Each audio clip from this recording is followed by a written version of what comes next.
സുഹൃത്തുക്കളെ നമസ്കാരം. പുതിയൊരു വീഡിയോയിലേക്ക് എല്ലാവർക്കും സ്വാഗതം. അപ്പോഴേ ഞാൻ ഇന്ന് വന്നിരിക്കുന്നത് എന്താണെന്ന് വെച്ച് കഴിഞ്ഞാൽ നമ്മുടെ എന്താ പറയണ്ടത് ദീപക്കിനെ കൊലപ്പെടുത്തിയ അല്ലെങ്കിൽ ദീപക്കിൻ്റെ മരണത്തിന് ഉത്തരവാദിയായ ആ സ്ത്രീ ഇപ്പം ജയിലിലാണ്. അതുമാത്രവുമല്ല അവരെ ഇപ്പോൾ രക്ഷപ്പെടുത്താൻ വേണ്ടിയിട്ടും കുറേ ആൾക്കാർ ഇങ്ങനെ ഇറങ്ങിയിട്ടുണ്ട്.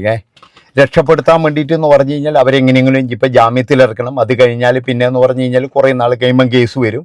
ഇതെല്ലാം നമുക്ക് അറിയാവുന്നതാണ്. പക്ഷെ അവരെ എങ്ങനെയെങ്കിലും രക്ഷപ്പെടുത്തുക, അതിനു വേണ്ടിയിട്ടാണ് കുറേ ഇറങ്ങിയിരിക്കുന്നത്. ഞാൻ പറഞ്ഞില്ലേ, ഇവിടെ എന്ന് പറഞ്ഞാൽ എല്ലാത്തിലും രണ്ട് വിഭാഗങ്ങളുണ്ടാവും. ആൾക്കാർ എന്ന് പറഞ്ഞാൽ രണ്ട് വിഭാഗമുണ്ട്. ഇപ്പോൾ ഇന്നലെ അവരുടെ സഹോദരൻ എന്ന് പറയുന്ന ഒരുത്തം പോയിട്ടൊരു കേസ് കൊടുത്തിട്ടുണ്ട്. നാണം ഉണ്ടോടാ നിനക്ക്?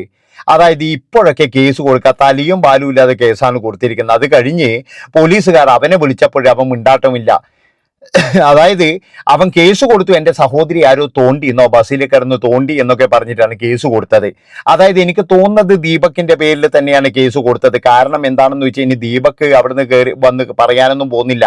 അതായത് ദീപക്ക് ഞാൻ തോണ്ടിയില്ല എന്ന് പറയാനൊന്നും പോകുന്നില്ല. അപ്പോൾ ഒരു കൗണ്ടർ കേസായിട്ട് ഇതിന്റെ പുറകിൽ വേറെ ആരോ കളിക്കുന്നുണ്ട് കേട്ടാ, നല്ല രീതിയിൽ കളിക്കുന്നുണ്ട്. അല്ലാതെ ഇവർക്ക് ഇത്രത്തോളം ബുദ്ധിയൊന്നുമില്ല.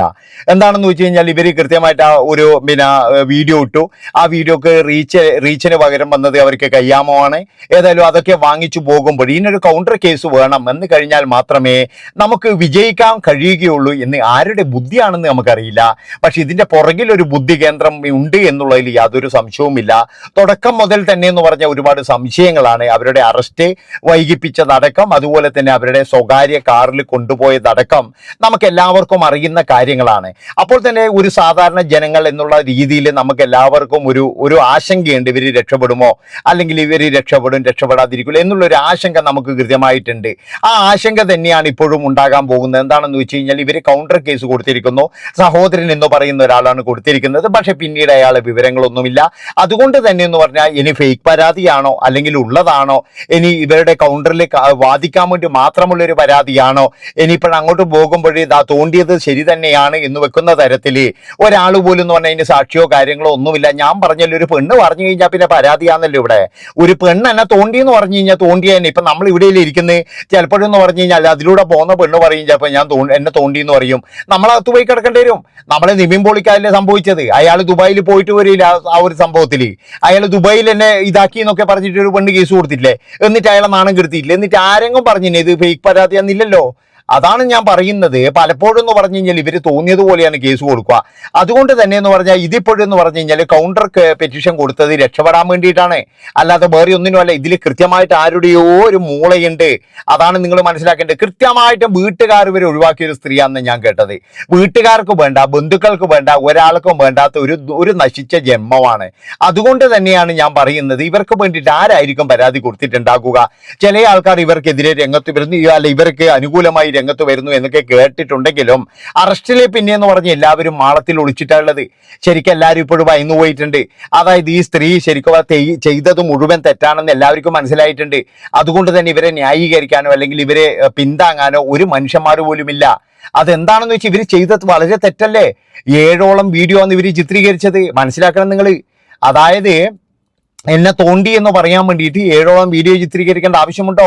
7ഓളം വീഡിയോ ചിത്രീകരിച്ചത് കൂടാതെ വീട്ടിൽ പോയിട്ട് നല്ലത് നോക്കിയിട്ട് എഡിറ്റ് ചെയ്ത് അതിൻ്റെ ഒരു വേർഷനാണ് പുറത്തു വിട്ടിരിക്കുന്നത്. അതുമാത്രവുമല്ല, അത് ക്ലിയർ ഇല്ല, അത് ശരിയല്ല എന്ന് പറഞ്ഞിട്ട് വേറൊരു വീഡിയോ പുറത്തു വിട്ടു. അതും 27 ലക്ഷം ആൾക്കാരാണ് കണ്ടത്. അങ്ങനെ ഈ സ്ത്രീക്ക് എന്ന് പറഞ്ഞു കഴിഞ്ഞാൽ റീച്ച് നല്ലോണം കൂടി. പക്ഷെ പിറ്റേന്ന് ആ ചെറുപ്പക്കാരൻ അത് സഹിക്കാൻ കഴിഞ്ഞില്ല. കാരണം ഞാൻ പറഞ്ഞല്ലോ, എല്ലാവരും ചോദിക്കുന്ന പോലെ ആ ചെറുപ്പക്കാരൻ എന്തിനാ മരിച്ചത്, ഈ ചെറുപ്പക്കാരൻ. പക്ഷേ എല്ലാവർക്കും ഒന്നും അങ്ങനെ പിടിച്ചു നിൽക്കാൻ കഴിയില്ലടോ. അതായത് എല്ലാവർക്കും ഇതുപോലെ പിടിച്ചു നിൽക്കാൻ കഴിയില്ല. കാരണം എന്ന് വെച്ചാൽ എല്ലാവർക്കും ബുദ്ധിമുട്ടുകളും വിഷമങ്ങളും ഉണ്ടാവും ചെയ്യാത്ത കാര്യങ്ങളാകുമ്പോഴേ. ചിലപ്പോൾ എന്ന് പറഞ്ഞാൽ ഇങ്ങനെയുള്ള കാര്യങ്ങൾ ചില ആൾക്കാർ പറയുന്നു കേട്ടു, അവൻ അമൂൽ ബേബിയാണെന്നൊക്കെ. എന്താ അമൂൽ ബേബി എന്ന് നിങ്ങൾ പറയുന്നത്? നല്ലതായിട്ടൊരു മനുഷ്യൻ നടക്കുന്നത് അമൂൽ ബേബിയാണോ? ഓനൊരു കച്ചറിയും ഇല്ലാതെ നല്ല വൃത്തിക്ക് നടക്കുന്ന, നല്ല രീതിയിൽ നടക്കുന്ന, നല്ല മനുഷ്യന്മാരുടെ റെസ്പെക്റ്റോട് കൂടിയിട്ട് നടക്കുന്ന അവനെന്താ അമൂൽ ബേബി ആയതും കുറ്റമാണോ? അവൻ എല്ലാവരെയും ഉപദ്രവിച്ച് നടക്കണമെന്നാണോ നിങ്ങൾ പറയുന്നത്? അത്രയും പാപമായ ഒരു മനുഷ്യനാണ് ഈ ദീപക് എന്ന് പറയുന്നത്. ഒരു പക്ഷേ എന്ന് പറഞ്ഞാൽ ഈ സ്ത്രീക്ക് തന്നെ ഇനി ജീവിതത്തിൽ എന്ന് പറഞ്ഞു കഴിഞ്ഞാൽ സമാധാനം കിട്ടുമെന്ന് എനിക്ക് തോന്നുന്നില്ല. ഓരോ നിമിഷവും അവർ കണ്ണടക്കുമ്പോഴും ചിലപ്പോൾ ദീപകിന്റെ മുഖമായിരിക്കും. ദീപകിന്റെ ആ മുഖം ഇവരെ നോക്കിയിട്ട് ശരിക്കും പറഞ്ഞു കഴിഞ്ഞാൽ ആ ഒരു നോട്ടം അത് ജീവിതത്തിൽ ഇവർക്ക് മറക്കാൻ കഴിയുമെന്ന് എനിക്ക് തോന്നുന്നില്ല.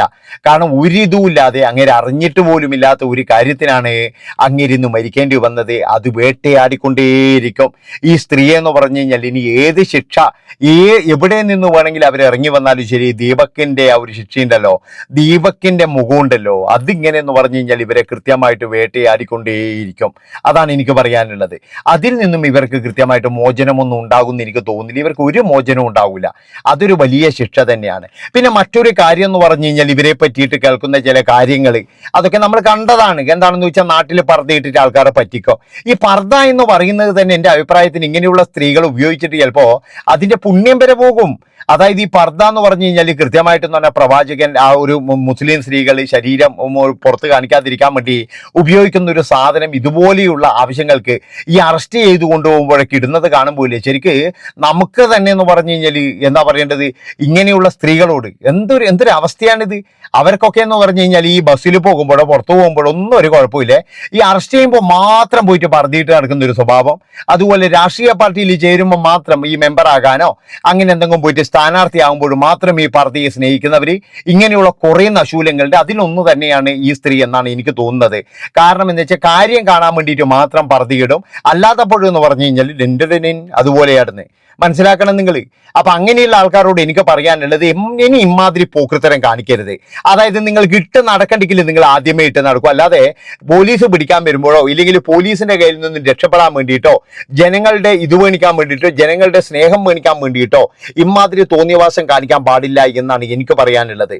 കാരണം ഇനി എങ്ങനെ കാണിച്ചു കഴിഞ്ഞാൽ എന്ന് പറഞ്ഞു കഴിഞ്ഞാൽ ഉള്ള കാര്യം പറയാലോ, എൻ്റെ പൊന്നു മക്കളെ, ഇമാതിരി തോന്നിയവാസം ഇനി കാണിച്ചിട്ടുണ്ടെങ്കിൽ വിവരം അറിയുന്നേ എനിക്ക് പറയാനുള്ളൂ. അതുകൊണ്ടാണ് ഞാൻ പറയുന്നത്, ഇനി ഇമാതിരി തോന്നിയവാസം, അതായത് എന്തോ വന്നു കഴിഞ്ഞാലും ഞാൻ ഇതിട്ട് നടക്കും അതിട്ട് നടക്കും, അമ്മാതിരി തോന്നിയവാസം വേണ്ട. അത് വളരെ മോശപ്പെട്ട ഒരു ഇത് തന്നെയാണ്. പിന്നെ മറ്റൊരു കാര്യം എന്ന് പറഞ്ഞു കഴിഞ്ഞാൽ ഇങ്ങനെയുള്ള ആൾക്കാരെ നിങ്ങൾ തിരിച്ചറിയുക തന്നെ വേണം. അതായത് ഇവർക്കൊന്നും പറഞ്ഞു കഴിഞ്ഞാൽ ഒരു തരത്തിലുള്ള സഹായങ്ങളോ അല്ലെങ്കിൽ ഒരു തരത്തിലുള്ള സ്ഥാനമാനങ്ങളോ ഒന്നും കൊടുക്കാൻ പാടില്ല. അവിടെയുള്ള ജനങ്ങൾക്ക് പറ്റിയ ഏറ്റവും വലിയൊരു തെറ്റ് എന്ന് പറഞ്ഞാൽ ഈ സ്ത്രീക്ക് വോട്ട് ചെയ്തതാണ്. ഇവരുടെ മനസ്സ് അത്രയും മലിനമാണെന്നേ ഞാൻ പറയുള്ളൂ. ഒരിക്കലും നല്ലൊരു മനസ്സല്ല ഈ സ്ത്രീയുടെ, ഒരിക്കലും നല്ല മനസ്സല്ല. അങ്ങനെ ഒരു നല്ല മനസ്സാണെങ്കിൽ ഒരിക്കലും എന്ന് പറഞ്ഞാൽ ഇമാതിരി പോകൃത്തരം ചെയ്യത്തില്ല. അവരുടെ ലക്ഷ്യം എന്ന് പറഞ്ഞു കഴിഞ്ഞാൽ പണം മാത്രമാണ്. പലരും പല വിധത്തിലും പണം ഉണ്ടാക്കുന്നു. എനിക്ക് മാത്രം എന്തുകൊണ്ട് പണം ഉണ്ടാക്കിക്കൂടാ എന്നുള്ളൊരു ചിന്ത ആ സ്ത്രീയിൽ വരികയും അങ്ങനെ എന്ന് പറഞ്ഞ് കുറച്ച് ഫോളോവറെ കിട്ടും. അതുപോലെ തന്നെ എന്ന് പറഞ്ഞ് എനിക്ക് പിറ്റേന്ന് മുതൽ ഒരുപാട് പരസ്യങ്ങൾ കിട്ടും. ദുബായിലും അവിടെ ഇവിടെയൊക്കെ പോയിട്ട് എനിക്ക് പരസ്യങ്ങൾ ചെയ്യാം. മറ്റുള്ളവർ ചെയ്യുന്നത് കാണുമ്പോഴുണ്ടാകുന്ന ഒരു അസൂയ കുശുമ്പ് എന്നൊക്കെ പറയില്ലേ, ചിലപ്പോഴെന്ന് പറഞ്ഞാൽ നമ്മളെ ഗുള നമ്പ്യാറെ പോലെ ചെയ്യാൻ കഴിയാത്തത് കൊണ്ടുള്ള വിഷമങ്ങളും ഉണ്ടാകും. അതുകൊണ്ട് തന്നെയാണ് ഇമാതിരി തോന്നിവാസങ്ങൾ അത് പെട്ടുപോയത് ദീപക്കാണ്. പക്ഷെ വേറൊരു കാര്യം ഞാൻ നിങ്ങളോട് പറയായിരുന്നു, അത് ചിലപ്പോഴേ വേറെ ഏതെങ്കിലും ഒരുത്തന്റെ കയ്യിലാണെങ്കിൽ ഇവള് വിവരം അറിയും. അതാണ് നിങ്ങൾ മനസ്സിലാക്കേണ്ടത്. കാരണം എന്താണെന്ന് വെച്ചാൽ ഇവള് ഇക്ഷ ഇമ്മ ഇന്ന വരക്കുവാടുന്നു. അപ്പോൾ എനിക്ക് പറയാനുള്ളത് എന്താണെന്ന് വെച്ചാൽ എൻ്റെ പൊന്നു മക്കളെ, ഇങ്ങനെയുള്ള സ്ത്രീകളെ വളരെയധികം സൂക്ഷിക്കുക. ഇത്രയും പറഞ്ഞുകൊണ്ട് ഈ ഒരു വീഡിയോ ഇവിടെ വെച്ച് വൈൻഡപ്പ് ചെയ്യാണ്. നന്ദി, നമസ്കാരം.